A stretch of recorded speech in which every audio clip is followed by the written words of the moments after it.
નમસ્કાર દોસ્તો, સ્વાગત છે આપ સૌનું અમારી યુટ્યુબ ચેનલ ઉપર। છેલ્લા કેટલાય સમયથી બોટાદના કિસાન આંદોલનની ઘટનાઓ સોશિયલ મીડિયા પર ખૂબ સામે આવી રહી છે। પહેલાં એવી ઘટના બની હતી કે આમ આદમી પાર્ટી દ્વારા ખેડૂતોની મહાપંચાયત આયોજિત થઈ હતી। એ દરમિયાન કેટલાક લોકો દ્વારા પોલીસ ઉપર પથ્થરમારો કરવામાં આવ્યો હોય એવી વાત સામે હતી, તો પોલીસે પણ લાઠીચાર્જ કર્યો હતો અને આમ આદમી પાર્ટીના કેટલાક નેતાઓની ધરપકડ પણ કરી હતી। ત્યારબાદ એક બાદ એક ઘટનાઓ જ્યારે સામે આવી રહી છે, ત્યારે આમ આદમી પાર્ટીના અરવિંદ કેજરીવાલ જે છે એમણે પણ પોતાનો નિવેદન વ્યક્ત કર્યું છે, ગુસ્સો વ્યક્ત કર્યો છે। શું છે અપડેટેડ માહિતી જાણવા માટે વિડીયોમાં આગળ વધીએ તે પહેલાં આપ અમારી યુટ્યુબ ચેનલ ઉપર પહેલીવાર આવ્યા છો અને હજુ સુધી આપે અમારી ચેનલને સબસ્ક્રાઇબ નથી કરી, તો વાલા દોસ્તો આજે જ નીચે રહેલું બેલ આઇકન દબાવીને સબસ્ક્રાઇબ કરી લેજો અમારી યુટ્યુબ ચેનલને। સૌથી પહેલાં વાત કરી દઈએ કે આમ આદમી પાર્ટીના નેતાઓ ત્યારથી ચર્ચામાં છે જ્યારથી આમ આદમી પાર્ટીના વિસાવદરના ધારાસભ્ય તરીકે ગોપાલ ઇટાલિયાનું નામ જાહેર થયું હતું। એક બાદ એક એમના ધારાસભ્ય, પછી ચૈતર વસાવા ચર્ચામાં આવ્યા, તો પછી એમના પાર્ટીના અલગ અલગ નેતાઓ ચર્ચામાં આવી રહ્યા છે। ત્યારે બોટાદ ખાતે કડદાનો વિરોધ કરવા માટે લોકો જે છે રસ્તા ઉપર આવ્યા હતા।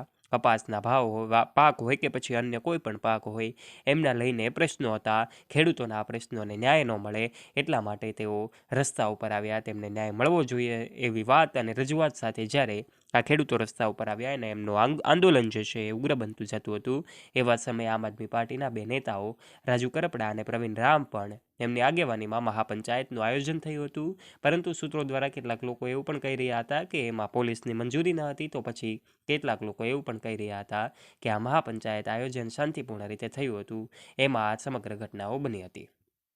એક બાદ એક રજૂઆત બાદ હવે આ બે દિગ્ગજ નેતાઓની તો ધરપકડ કરવામાં આવી છે, પરંતુ હવે વાત એવી પણ સામે આવી રહી છે કે આમ આદમી પાર્ટીના અરવિંદ કેજરીવાલ છે, એમણે પોતાનું નિવેદન વ્યક્ત કર્યું છે સોશિયલ મીડિયાના માધ્યમથી। આ તમામ કિસાનો પ્રત્યે એમણે સંવેદના વ્યક્ત કરી છે, તો એમની જે વાત છે સોશિયલ મીડિયામાં શેર કરી છે।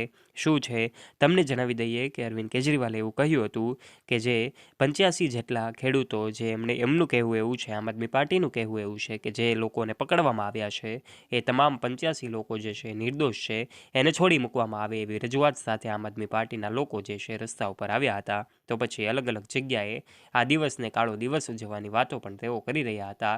અલગ અલગ અનેક તસવીરોની વચ્ચે સમાચાર જ્યારે સામે આવ્યા કે અરવિંદ કેજરીવાલે એવું કહ્યું કે તમારે જેલમાં પૂરવા હોય તો અમને પૂરી દો, અમારા નેતાઓને તમે હેરાન પરેશાન કરો, તમારે જે કાયદાઓ અંતર્ગત કલમો લગાવ્યું હોય એ લગાવો, પરંતુ નિર્દોષ કિસાનોને છોડી મૂકો।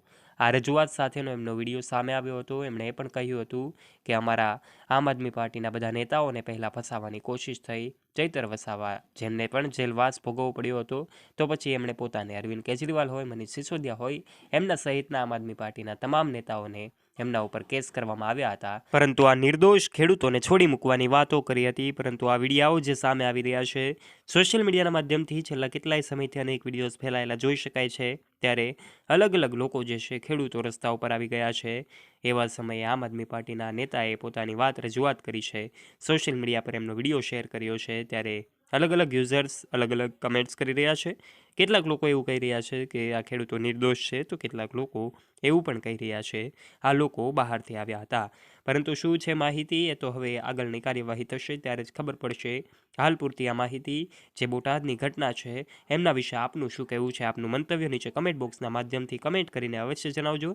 જો તમને માહિતી અને જ્ઞાનમાં વધારો થયો હોય તો વિડીયોને એક લાઇક કરજો, તમારા ફ્રેન્ડ્સ સાથે ગ્રુપમાં વિડીયોને શેર કરવાનું ના ભૂલતા, અને આવા નવા ઇન્ફોર્મેટિવ અને રસપ્રદ વિડીયોઝ નિહાળવા માટે વાલા દોસ્તો આજે જ નીચે રહેલું બેલ આઇકન દબાવીને સબસ્ક્રાઇબ કરી લેજો અમારી યુટ્યુબ ચેનલને, જેનાથી આવા જ વિડીયોઝની નોટિફિકેશન્સ તમને મળતી રહે સૌથી પહેલાં। ધન્યવાદ।